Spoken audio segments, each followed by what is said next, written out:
कि the concept कि एक बड़ा इंसान तुम्हारे बिजनेस को बड़ा बना सकता है, तुम अगर उससे कनेक्ट हो जाओ तो तुम्हें बहुत बड़े कॉन्ट्रैक्ट्स दे सकता है। लोग पॉलिटिशियन के आसपास घूमेंगे क्योंकि उनको लगता है वो कुछ दे देगा, या किसी बड़े बिजनेसमैन के आसपास घूमते हैं क्योंकि उनको लगता है कि ये कोई अपॉर्चुनिटी दे देगा, मजे दिला देगा। Personally no, I have seen far too many people try कि एक डील मिल जाए लाइफ बन जाए, एक बिजनेस में थोड़ा पार्टनरशिप मिल जाए लाइफ बन जाए। Anything that is not earned will not stay. देखो, एक वैल्यू एक्सचेंज होना चाहिए एक रिलेशनशिप में, ठीक है?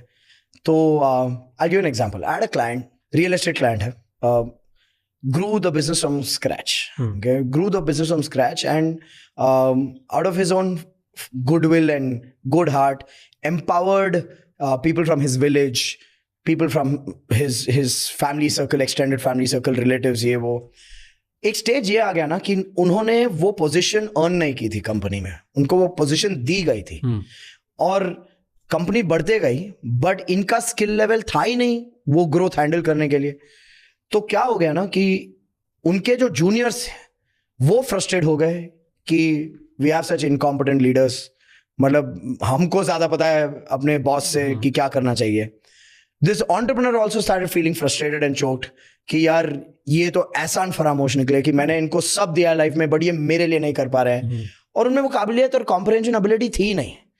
तो they got, I know for fact कि उसमें 7-8 लोग थे इस लेवल पे, 5-6 लोग तो ऐसे थे कि they were putting up now a defence mechanism कि मैं यहां सर्वाइव कैसे कर लूं, वेदर मैं यहां वैल्यू ऐड कर पाऊं या नहीं कर पाऊं, how can I dominate and enforce my way with my juniors so that they should never talk against me, and in this entrepreneur's eyes how can I survive in a manner like for them the victory was as long as he is not complaining, हमारी जिंदगी अच्छी है।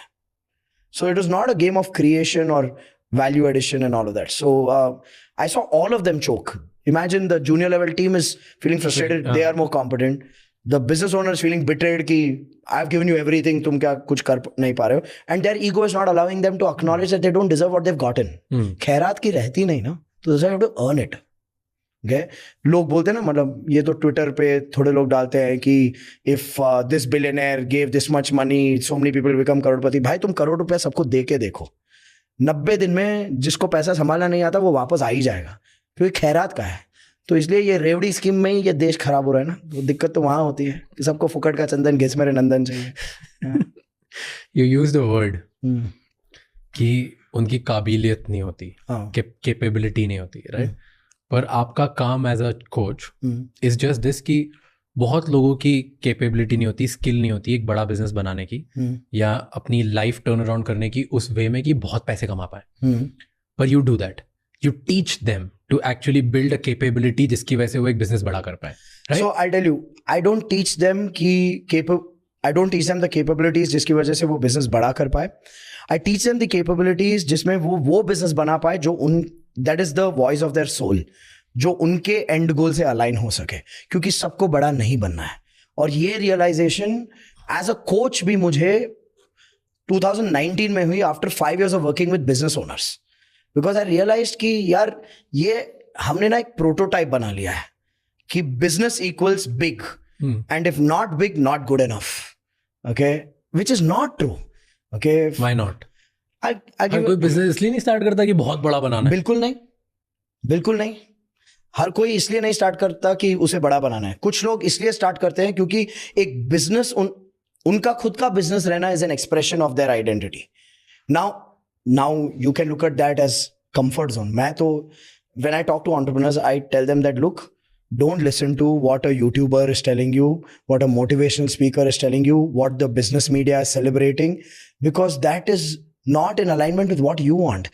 Like for example, I see so many women entrepreneurs, okay? They sacrificed a professional life for the sake of family, motherhood की वजह से professional career pursue नहीं किया। एक stage आता है जहाँ पर बच्चे बड़े हो जाते हैं और बच्चे self sufficient हो जाते हैं, and they feel कि okay, I want to go beyond this. I want to express myself creatively, or I want to have financial empowerment ki even for that 10,000-15,000 rupees a month, I don't have to ask anyone for it. At least I should have autonomy on that money for myself. Now, for such a person who starts a business, having a business is the victory. Okay? I've seen young students who've been inspired by business at a very young age. School college से एक restlessness है कि बड़े होके business करेंगे, and they are just waiting कि यार ये ग्रेजुएशन सर्टिफिकेट मिल जाए ताकि माँ बाप पीछा छोड़े, and they start a business. For them just having the business is the victory. So I realized in 2019 with multiple conversations with multiple people कि there are 4 different end goals of building a business. Okay. And क्या होते हैं 4 goal? Some people are income driven business owners कि मैंने अगर इतने पैसे कमा लिए इतने में से मेरा घर चल जाएगा. So achieving that income is their ultimate goal. कि बस मेरा घर चल जाए. मेरा घर चल जाए. Some are identity driven business owners कि just having a business is the end goal. Like कुछ लोग होते हैं 20-25 साल जॉब में हैं, छोड़ नहीं पाते क्योंकि घर की EMI भर रही है जॉब की सैलरी से. बट द डे वो EMI खत्म हो जाती है, दे फील कि मैंने अपने फैमिली के लिए कर लिया, मेरे मन में था कभी मैं बिजनेस शुरू करूं, अब मैं बिजनेस शुरू करूंगा. Just having the business is an ultimate achievement. Okay, so बड़ा नहीं बनाना होता. Some of them don't. Okay, some of them don't. I had a home-based caterer who came to my workshop once, and she said it beautifully to me, saying, Rajiv, I learned so many things and I learned what I don't need to learn. थोड़ा ego को लगा, okay, but I love that clarity. कि she said, I'm happy where I am.